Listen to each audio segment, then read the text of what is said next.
mobers, alors aujourd'hui un petit tuto sur le ponçage, hein, lorsque vous devez repeindre votre bécane et que vous n'avez pas la sableuse et que vous devez impérativement poncer votre bécane. Les petites astuces que j'ai trouvées qui vont vous faciliter la vie. Donc vous devez poncer votre bécane, il n'y a pas de miracle, hein, je tiens à vous dire, ça va vous faciliter la vie ce petit tuto.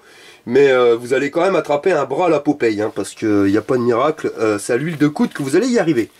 Mais il y a quand même des astuces pour surtout les coins et les rats-à-coins, les endroits les plus inaccessibles. Donc déjà la base, si vous voulez poncer, il vous faut du papier ponce. Donc on va faire un petit rappel sur le papier ponce. Vous avez différents numéros par rapport aux feuilles. Vous voyez, il y a des feuilles de 120, des feuilles 180, 240, 400. Bon, il y a des chiffres, ça monte beaucoup plus haut, ça va jusqu'à 3000. De mémoire, ça commence à 60. Plus le numéro sera petit, et plus le grain sera gros. Vous voyez, c'est stupide, mais c'est comme ça. Par exemple, là, je vais attaquer dans les mains, j'ai du 80. Donc on va aller sur le réservoir, ça sera plus simple. Voilà. Au 80. Voilà ce que ça donne. J'ai déjà fait sauter bientôt 2 couches de peinture. J'arrive déjà à l'après. Maintenant, je vais vous faire le même avec du 400. Voilà, juste à côté.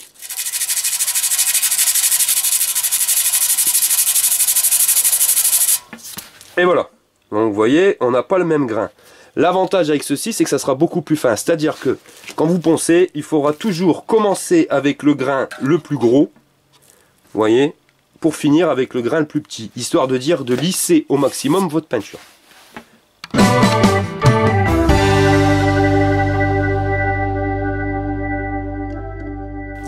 Donc le but de ce tuto n'est pas de vous expliquer comment frotter, hein, je pense que tout le monde le sait.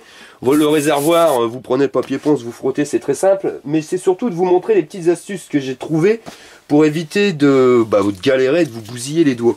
C'est-à-dire que quand vous allez arriver sur des endroits qui sont assez délicats, comme ici, vous voyez dans les coins et les rats-à-coins, comme je vous le disais tout à l'heure, soit vous passez directement avec votre doigt, mais vous allez pouvoir observer qu'en passant avec votre doigt, vous allez frotter ici, ici, mais pas au milieu. Alors les petites astuces, c'est se fabriquer des cales. Alors comment on se fabrique des cales? Alors avec des matériaux de récupération. Moi j'ai pris un bambou, vous voyez, un petit bout de bambou. Je vais prendre directement du papier ponce. Le double face, alors par contre quand vous fabriquez une cale c'est impératif, mettez du double face à chaque fois sur votre cale, hein, en bois. Et de préférence en bois parce que si jamais vous ripez, vous risquez de faire de grosses griffures avec une cale en ferraille. Quand vous posez le papier ponce, assurez-vous de faire déborder toujours un petit peu, de telle manière à ce que si on vient taper en butée, on va pas taper avec le bois mais avec le papier ponce. Et vous allez venir l'enrouler, voilà, autour de votre bâton, très simplement, et vous l'enroulez donc de la taille que vous souhaitez. Après ça dépend ce que vous voulez faire. Si vous voulez faire un diamètre intérieur, vous devez couper un petit peu plus, là si c'est pour l'extérieur, comme ça il y en aura assez, donc vous venez et vous n'avez plus qu'à frotter. Donc vous allez faire, vous voyez, tous les arrondis, très simplement. Voilà. Je vous laisse regarder. Après les cales, on peut en faire des plus grosses, avec un bâton un petit peu plus gros. Voilà, toujours pareil. Ouais, si vous voulez faire des arrondis comme au-dessus du réservoir, une cale arrondie mais plus fine.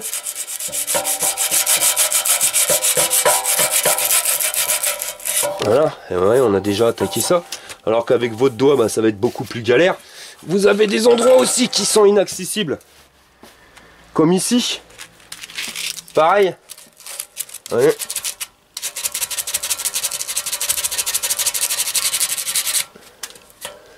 Voilà. Et si c'est trop gros, j'arrive pas à passer ici, je vais faire les endroits les plus gros au début. Au fur et à mesure que mon papier ponce s'use, je vais venir le couper, voyez, avec un ciseau. Impératif, coupez-le toujours avec un ciseau, ça évite de le déchirer, de le bousiller. Vous faites une coupe droite et vous repartez. Et plus vous allez couper, plus il va devenir fin et plus vous pourrez aller aux endroits inaccessibles. Ensuite, vous pouvez fabriquer des cales pour les arêtes. Vous voyez, tout ce qui va être arête de réservoir. Vous prenez une cale en bois, le double face, alors moi j'ai mis du double face sur 3 côtés, je viens mettre du grain, et voilà. Vous voyez, votre cale est fabriquée, vous pouvez faire le réservoir, Vous pouvez faire tout ce qui va être système d'arête, les retours là. Ceux-là.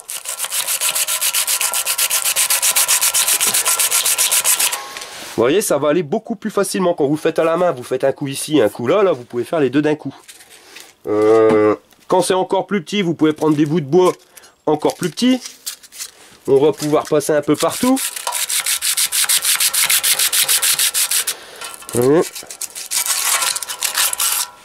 Donc voilà. Ensuite, je vais vous montrer aussi pour les jantes.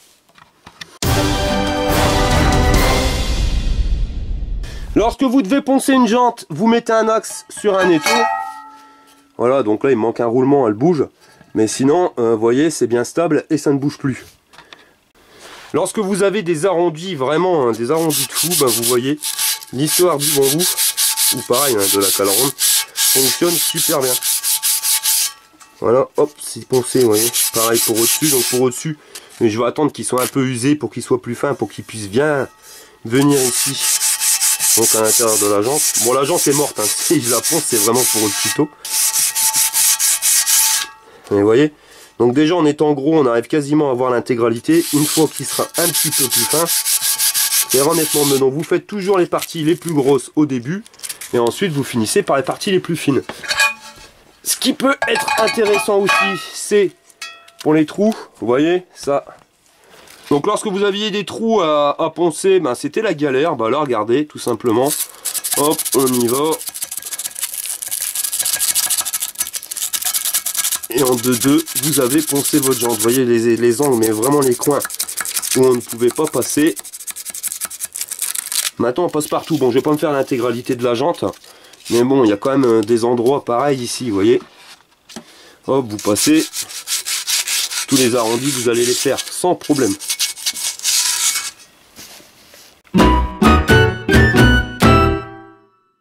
Pareil, il y a les endroits qui sont inaccessibles, mais vraiment inaccessibles, où là vous n'allez pas passer avec vos doigts.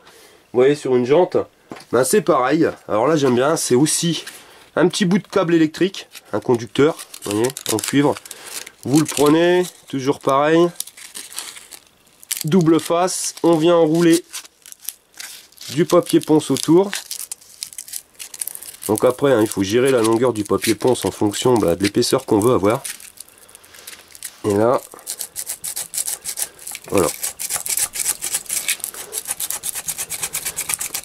Vous voyez, l'avantage c'est qu'il va se plier un petit peu, mais ça passe vraiment nickel. Quand le bout est sale et usé, pas de souci, vous prenez une pince coupante et vous coupez le bout usé, ainsi de suite, et vous allez pouvoir faire l'intégralité de votre cale. Donc vous voyez, l'avantage c'est qu'il n'y a vraiment pas de perte.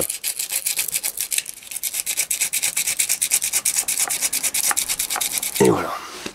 Donc vous voyez, c'est des petites astuces, c'est pas ça qui va vous sauver la vie, mais qui va quand même vous permettre de gagner du temps. Parce que c'est vrai qu'on aurait vite fait de perdre un temps phénoménal si on veut vraiment avoir un bon ponçage. Et je le rappelle, si vous voulez avoir une belle peinture, il faut quand même un minimum bien poncer pour pouvoir avoir tous les défauts, pour avoir une peinture bien propre. Tu es passionné de deux roues? Tu veux participer à un rassemblement ou tout simplement partager un bon plan?